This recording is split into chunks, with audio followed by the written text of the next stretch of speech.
Le drapeau national hissé sur le mât de l'école primaire publique Cocody Sud 1.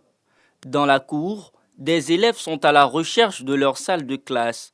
Ils prennent part ce jour à l'examen du CPE, certificat d'études primaires élémentaires. Je vais trouver mon nom pour pouvoir rentrer dans ça pour composer. Nous avons dicté, exploitation et tests, mathématiques et veille au milieu. Je suis très bien préparée même. À la maison, j'ai révisé mes leçons. Français, de sciences et technologies, histoire et mathématiques. Une fois en salle, certains candidats procèdent à des dernières révisions avant les consignes d'usage, notamment sur l'importance du numéro de table. Quand on va corriger les enfants qui n'auront pas mis leur numéro de table, ça va rendre difficile la tâche. Donc voilà, c'est pourquoi on leur amène toujours à reconnaître, à identifier leur numéro de table sur leur convocation. C'est la ministre de l'Éducation nationale, Mariatou Koné, qui vient donner le top départ des épreuves pour 588 492 candidats repartis sur l'ensemble du territoire national. Je voudrais saluer les enseignants, saluer les syndicalistes parce qu'ils ont pris l'engagement de rattraper les cours là où il y avait un déficit et d'accompagner les élèves qui sont en classe d'examen. Nous avons constaté que les révisions ont été faites, les cours de rattrapage ont été faits. Donc l'année est normale. Il n'y a pas de raison que les résultats ne soient pas bons. Et voilà, je voudrais souhaiter bonne chance à chaque élève et que les examens à grand tirage 2024-2025 se déroulent très bien. Le CPE se déroule sous haute surveillance avec un accent mis sur la lutte contre la tricherie. Les résultats seront proclamés le 2 juin 2025. Il est 9h ce jour à Niblekou. Le soleil brille et l'ambiance est déjà bien installée sur l'esplanade de la sous-préfecture. Enfants, parents et organisateurs ont répondu présents à l'appel du ministère du Tourisme et des Loisirs. À l'occasion de la célébration de la Journée mondiale des loisirs, la commune se transforme en un vaste terrain de jeu à ciel ouvert. Nous sommes en train de jouer ici au jeu Kikouri, un jeu de dames en miniature. C'est un jeu qui nous vient de l'Ouest, qui a été créé par le professeur Nyolou. Et comme vous le voyez, les pions se déplacent comme dans les jeux de dames. Au programme, jeux d'attraction pour tous les âges, structures gonflables, des spectacles de danse, la parade des marionnettes, mais aussi et surtout des stands gastronomiques aux saveurs locales.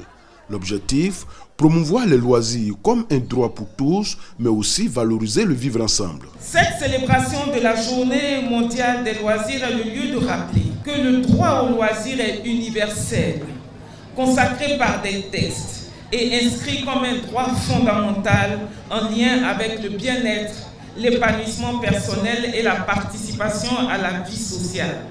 Ce droit engage l'État à promouvoir activement le loisir pour tous. Le ministre du Tourisme et des Loisirs indique que les loisirs ont un sens pour une économie nationale. Et le gouvernement l'a bien compris, c'est pourquoi des actions sont menées dans ce sens. Nous avons référencé un peu plus de 300 jeux traditionnels cartographiés sur le territoire national et ces jeux feront l'objet de digitalisation pour que nous ne nous adonnons pas aux loisirs fixés par les Japonais, par les Américains, mais que nos loisirs aussi voyagent dans le monde et rapportent des devises à notre pays. À Niblekou, la Journée mondiale des loisirs aura été bien plus qu'un simple divertissement. Dans un cadre sécurisé et convivial, la fête a duré toute la journée, entre rires, détente et animation culturelle.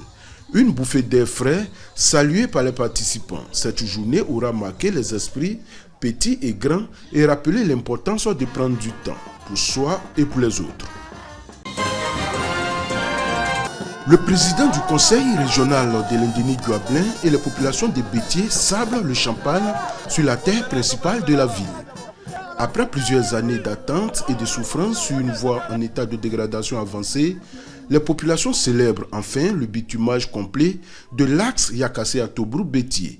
Cette route cruciale pour la région de l'Indénie-Guablin. Avec toutes ces souffrances qu'on a eues durant ces années, vraiment avec le bitume qui arrive aujourd'hui à Bétier, c'est un honneur pour nous. On est vraiment en joie et on ne peut que remercier le président de la République. Voilà, dans le passé, Bétier Yakassé à Tobrou faisait 38 km.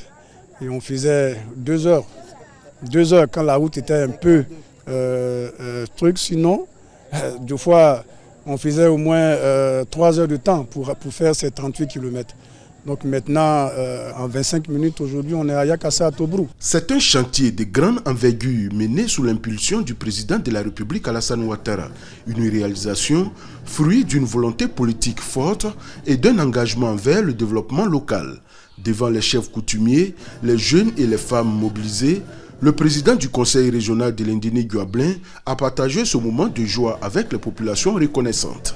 Nous promettons au moins 80% au président de la République ici dans ce département de Bétié. Parce que le président Alassane a tout fait, a tout donné à Bétié. Il y a eu d'abord le pont en 2017, 2025 c'est le bitumage.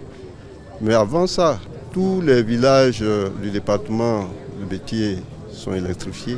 À Bétié, il n'y a pas de problème d'eau. À Yakassa à Tobruk comme à Bétié, c'est un nouveau chapitre qui s'ouvre sur le bitume cette fois. Et pour les populations, le goudron n'a jamais eu aussi bon goût que celui du champagne.